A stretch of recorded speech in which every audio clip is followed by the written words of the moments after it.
You know, Clayton, these roads are treacherous out here, and the message from the officials are stay put. Don't get on these roads because you simply cannot go anywhere. We're on Highway 288, I-10 shut down. We showed you that shot.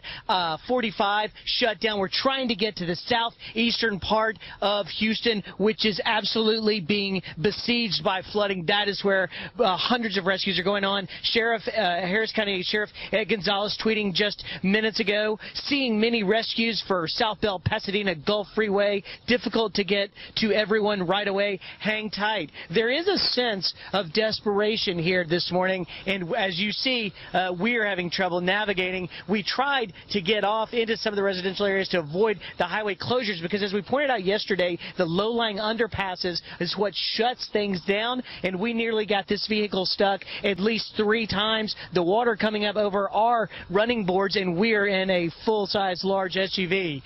Right now, we're just sort of going by our GPS, and it's showing. I'm trying to bring that up for you. It just shows red everywhere. We're coming up now. We can see, Dave, if you can show us, it looks like another road closure. We're talking to some of the officers that are stopped on the road like this, one telling me that we're really not going to be able to go anywhere. We find ourselves in the same situation that residents are finding themselves trying to get off. We're having to get off on this exit. We're reading the signs here coming up on us. Freeway closed.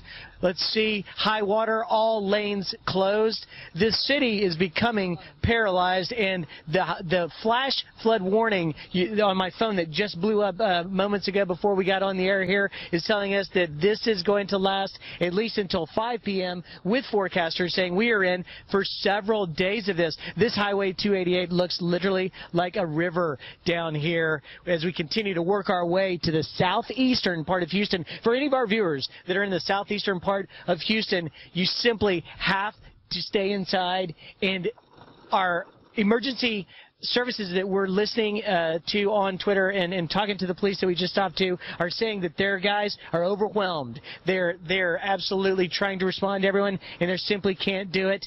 We're not sure where we are now other than just navigating ourselves to the southeastern part, guys. It's amazing, too. I'm seeing a lot of lights on in that region, too, and that's encouraging. What about cell communication? And I know we're out of time here, but just are people able to get contact with the emergency services?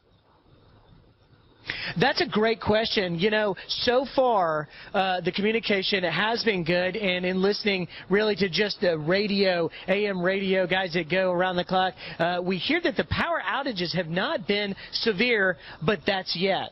Will that change as this continues?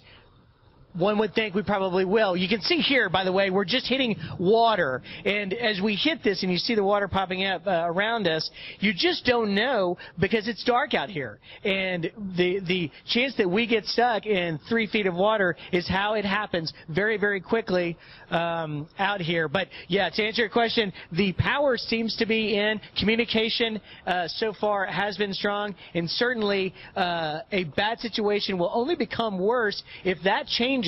Because as we have shown you now this morning, social media, Twitter, seems to be the lifeline that so many people are reaching out. I can't tell you how many messages have been sent to the sheriff who is overwhelmed with Twitter. We're getting into a situation now, AJ, let's not make sure we don't get stuck. You look down these residential roads, which I can't show you that it's just a river. We're probably right now, hold on one second. Let me just open my door for a second to show our viewers the situation. Ask you, how deep is that water you're in right now? That water, this water right here, I'm just going to show you, this is the situation we're in right here.